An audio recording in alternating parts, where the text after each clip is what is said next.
So over here, you can see that I have a file right here, which is 65 megabytes right here. Let's say I want to go ahead and decrease the size of it. So the frame height right here is 576 and the width is 720. So it's a standard format video. So now I can go ahead right here and you can actually go ahead and use S.264 right here, or even for better compression, as long as the player supports it, you can select S.265 format as well.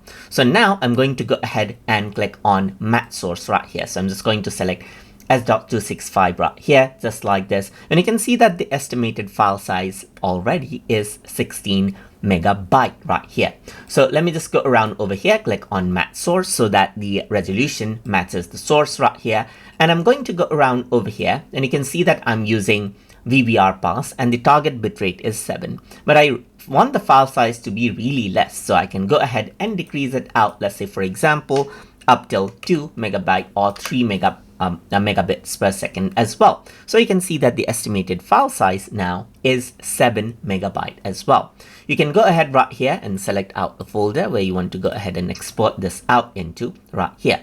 So for small videos like standard format, 3 megabytes per second for S.265 format is actually okay. And if it is SD, then you might want to go 5 and beyond, or maybe 8 megabits per second. But anyways, I'm going to go ahead and press OK right here. And if I were to go ahead and then process this out, the video is processed out right here. And you can see the same video right here, which has almost decent quality, as you can see right here. But if you were to go ahead and check out the file size right here, just like this, so let's just go around over here, you can see that it is reduced drastically from 65 megabyte right here to 7.5. So almost, let's say, for example, a 9 times smaller, as you can see right here. And that is how you can go ahead and reduce out the file size as needed from Adobe Media Encoder.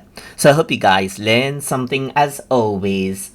And as always, please like, comment, share, and subscribe.